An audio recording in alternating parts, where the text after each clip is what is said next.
Good morning, fellows. I'm again with you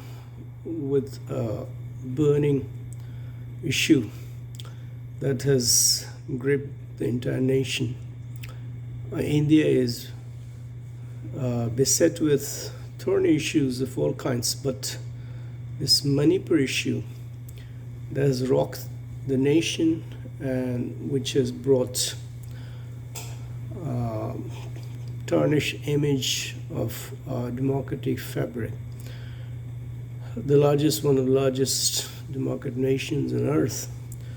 known for its tolerance, its best democratic practices, and its lofty principles about maintaining a composite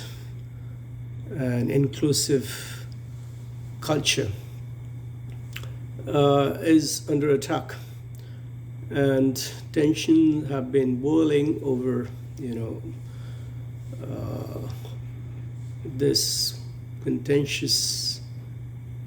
issue, which is more or less to do with the ethnic character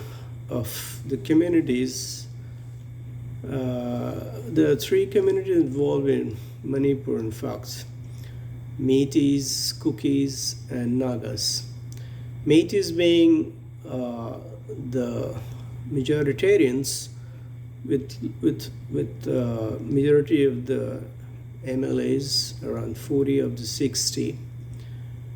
And you know that the governments recently has been the spotlight for its apathetic attitude towards this contentious and conflagrated issue of ethnic violence or ethnic cleansing, or as purported to be a majority of the community pitted against the minorities and trying to fight them out and trying to give them a hard time getting on with their fundamental rights in place. In order to know the issue, we need to know the historical background, the geographical and geopolitical background of this issue. And also we need to know how it started actually. Actually, Kukis began protesting against demands from the Métis to be given official tribal status, which the Kukis argued it strengthened their already strong influence in the government and society. Since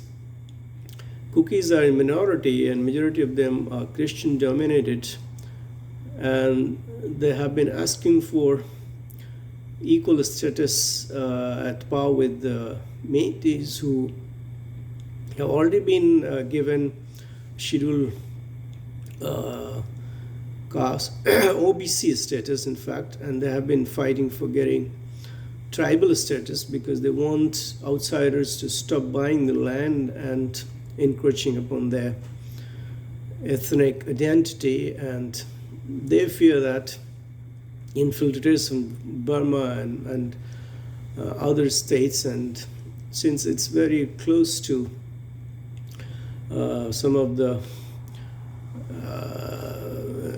internecines, war-torn Burmese and Rohingya refugees are migrating,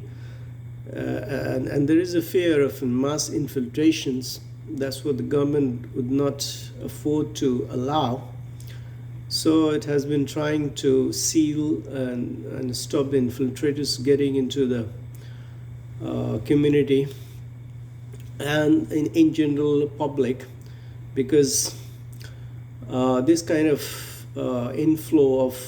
outsiders and illegal immigrants and a mass exodus of or inflow of would further exacerbate the ethnic conflicts. And the cookies say a war on drug waged by the Métis-led government is screamed to uproot their communities. In fact,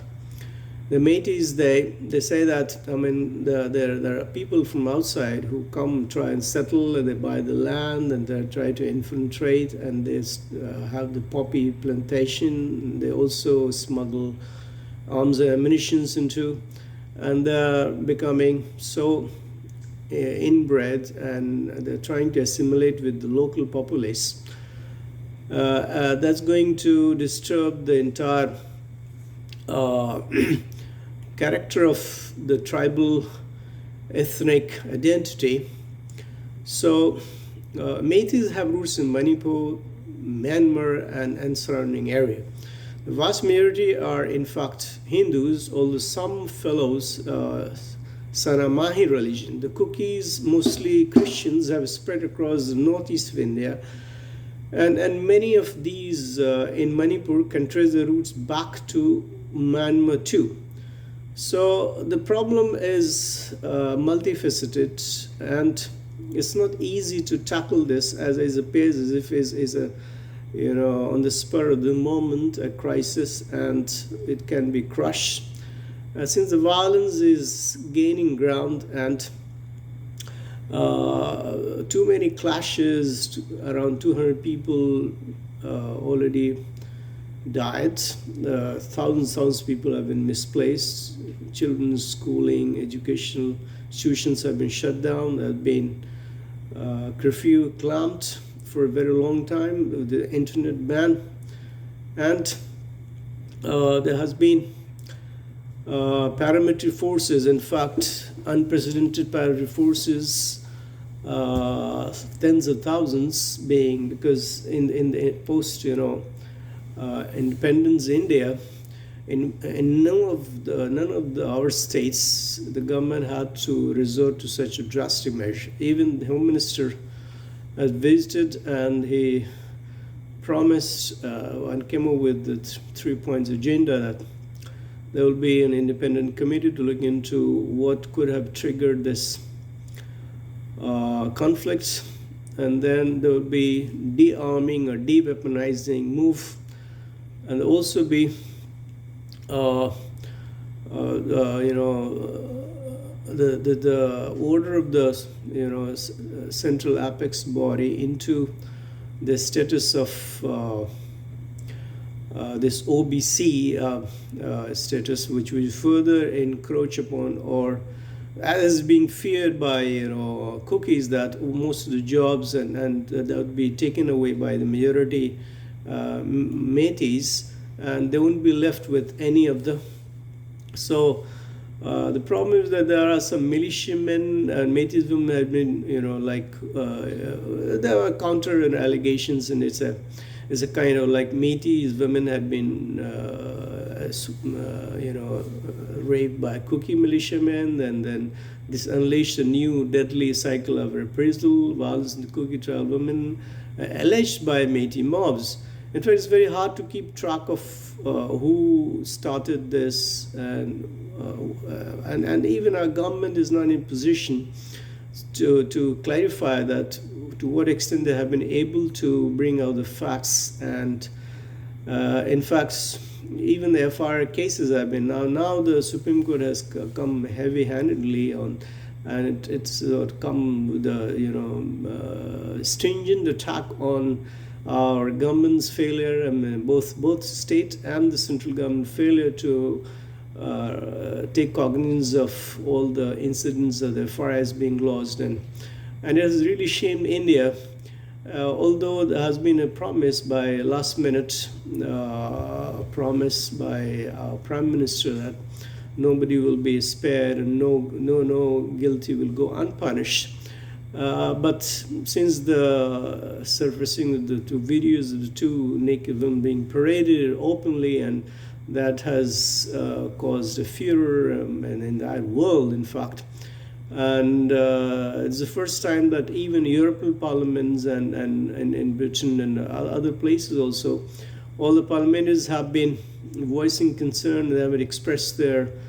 anguish over the government's apathetic and indifferent attitude towards, because the Western world, the Christian world, they have started believing, increasingly believing that it's a war against Christianity, or Christians being harassed, because 200 churches have been razed to the ground. It's being given a color of a different sort, that it's a kind of crusade, or exterminations of the Christian minority community, which may not be the fact on the grounds, because it's ethnic conflict based on too many players involved with Nagas, and there's a history to how this Manipur has come to this boiling point. In the past, the government have been trying to get into the accord of disarming, because there have been some militant groups, and they had even surfaced their ugly heads of a separation move, and they wanted a separate state. So the need of the hour is to not just crush with the batons, or with the employing and deploying of those huge forces, paramilitary forces, and trying to bring clamp curfew and all that. The communication has broken down, and the state government has been an utter illusion that they will continue to rule, and they'll continue to shut their eyes and wash away their hands. And then now the Supreme Court intervention has brought to light that the government has been has shown a pitiable state of governance, and people, more villages from their homes are fleeing, and the violence is spreading on a daily basis. So the BJP government, which has not taken cognizance of the conflagrations and the kind of anarchy, or kind of abysmal crisis that has dipped into, and it has allowed this to simmer for so long that it is getting out of control. And even when the Home Minister was in the state visiting with 3 points of promises of bringing peace and normalcy and restoring there were occasional skirmishes and violence going on. So the world or the government took notice, some serious notice, only when the video surfaced, and it was too late and too little from the Prime Minister to just, and the opposition is up in arms against seeking total deliberations and a prolonged deliberation in the House, in Rajya Sabha and Lok Sabha, where they have been denied every right to go for a prolonged discussions, although there's an assurance of a short-term discussion that the opposition has declined, because this is an issue which really needs to be delved deeper into, and the government must respond to, also institute an inquiry, and also should come up with a viable three-party tritum, like as the previous governments have gone into the agreements, like Rajiv Gandhi agreement. Rajiv Gandhi was also called by opposition at the time to give a clarification, and the previous governments always on such issues have not shied away itself from showing and also coming to taking a responsibility, a moral responsibility, but this government is adamant on dealing with this issue in its own novel ways, and it seems like it's waiting for, it's like buying time so that the euphoria will be over. But it doesn't appear to be going anywhere, because this is such a complex issue. It cannot be simply brushed aside, saying that the other states have similar problems. Opposition rulers state, Rajasthan, and all. It's not just about the chastity of women being ravaged. It's not about women being paraded naked and all that. It's about the peaceful coexistence of the three dominant communities, and also ensuring the ethnicity and the tribal status of not only a majority state, a majority community Maitri, but also getting along well with the Christians and 10% of the Muslim community and Nagas. And apart from coming up with amicable solutions, also there's a need of sealing the border infiltrations and trying to enlist those infiltrators and flush them aside, because the government cannot let the hooligans from the neighboring countries that could be armed, and there are ammunition supplies. And so just deploying 40,000 strong soldiers, paramilitary troops and police to the region in an attempt to stem the latest round of violence, that may not be a lasting solution. So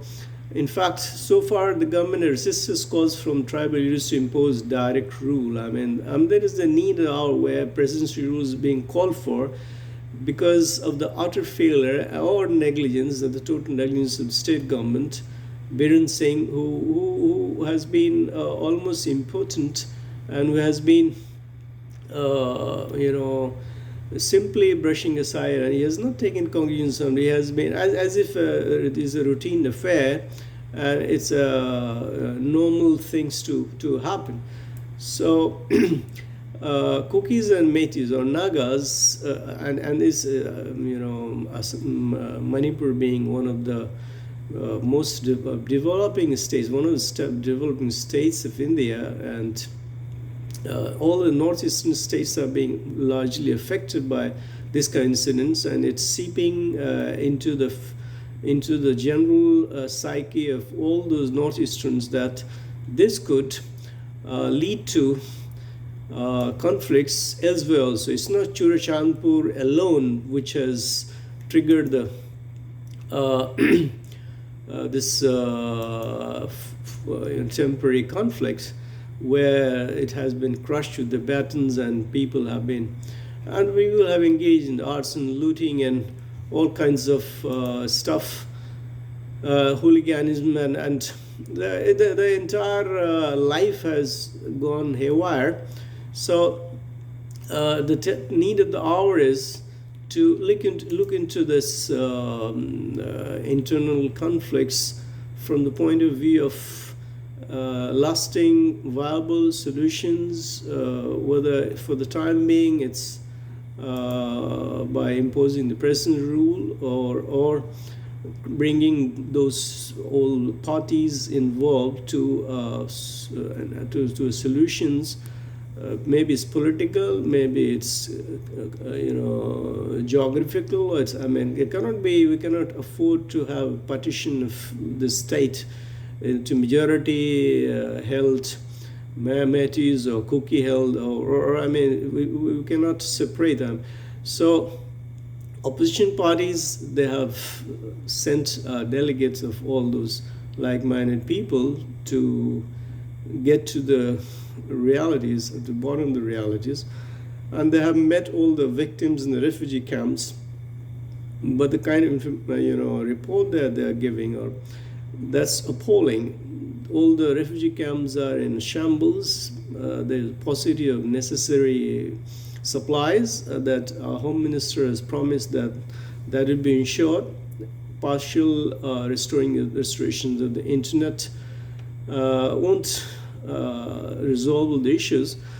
and we'll have to go for an all-out efforts at rehabilitation of all those homeless, and we need to get into the real restoration of the normal life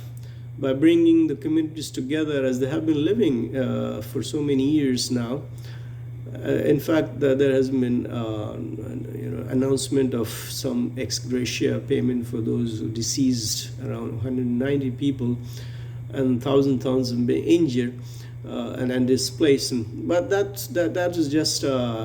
cosmetic solution to this problem. The solution lies in lasting solutions by in consultation with the opposition party and the rest of the world and all the stakeholders, and because the state government, its pitfall and its lopsided and its negligent attitude has exacerbated the situation, and it's not really going anywhere. And it seems like our central government isn't, really keen on finding viable solutions at the moment. And opposition, despite clamor and calls all the time in the parliament and adjournment motions, every day, opposition parties are voicing their concerns in the form of their abstaining from the proceedings of the Rajya Sabha and Lok Sabha, and calling for just Prime Minister presence with his proclamation and his statement, his statement of accountability and his future agendas or plans how to get the things back to track. But it seems like the state government and the central government, they're hand in gloves, and they're simply derailing this process and not taking up their moral responsibility, despite the chidings from the Supreme Court, which in its unprecedented intervention, and it says that if the central government doesn't intervene and come up with its own solutions and come with the extensive report of what it has been doing and what it's going to do in future, what are its plans to, and how it prepares and how it gear up for restoring the normal life, and all the Supreme Court intervene. In fact, Supreme Court has intervened in the sense that it is going to form a SIT, a special restriction team or agency, independent body, because all those FIR laws being deflected on policemen, they have been really so apathetic, indifferent towards all the registered cases, and some of the on certain occasions seems like they're hand in gloves with those looters, marauders, or hooligans, and they have simply been a passive onlooker when these women were being paraded, and most of the arson, lootings, and torching, and churches being demolished. And so this is the sordid state of the affair. In a democratic nation with the largest, of its military presence in the, it doesn't augur well for the 40,000, heavy deployment forces and then civic amenities not being restored, and it's still occasional skirmishes and lootings, and so people are up in arms, and there have been, reports of heavy looting of the artilleries, and they have gone into the hands of the commoners, or probably those who are wanting to create a strife and trying to, break the fabric of, and it's not in the interest of the nation, is because India is not one state. It has plenty of states, and in fact, northern sister states, and this could quickly conflagrate. And there are certain, ethnic minorities. They have affiliations, and their own groups of their own vested interests as well. So, just for the sake of having the direct state governance and double engine government and all that, simply patting its back on having its own to rule the roost, that's not enough. The opposition voices need to be heard, and the Prime Minister should be should have some urge to give a priority, and should consider giving specifics on how it's going to tackle this simmering discontent, how it's going to restore the faith of the commoners in the governments, and how it's going to restore the state government, or is it going to impose presidential rule of with emergency powers, and which body is going to oversee, which independent body is going to oversee the kinds of violence that has been meted out and kind of injustice done to the men, women alike. And we love to have the same kind of peace and coexistence for the all the ethnic groups with the ethnicity and without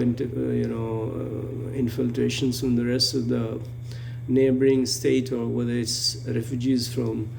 Rohingya refugees or from Myanmar, and which is always been a hotbed of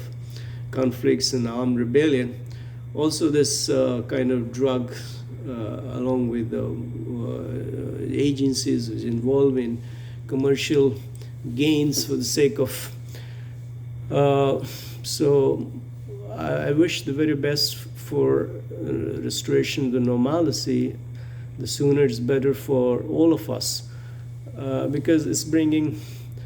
a bad name to the rest of the world, and it's nothing to do. I mean, Europeans and other parliaments, I don't say it's as a very positive move by it, because we as democratic country, we don't intervene, or we look into the internal crisis that each of nation is grapple with, and it tackles its own problem in its own unique ways. So our nation is also competent, and government is competent, and we have the all the tools, necessary tools and necessary measures that can be put into place to arrive at a solution which is lasting and which is acceptable to all the communities with the coexistence that they have been doing it. So this could be a engineer or a spread or some of the wrong ill-meaning people involved in it, and it could be orchestrated, because our neighboring country would be happy to see as much disturbance in our own states. So opposition is right in its demand and its persistence clamor for the patient hearing in in question hour, Lok Sabha and Rajya Sabha, and I hope that no more adjournment, because there's no confidence motion being proceeded, and it's going to be heard on 15th, and our beloved Prime Minister is going to address in its fullest capacity, and will seek the opposition's suggestions and the forge ahead with how this crisis can be resolved. Thanking you, all of you, for and wishing the very best for every Indian citizen with coexistence and peaceful, forward-looking life.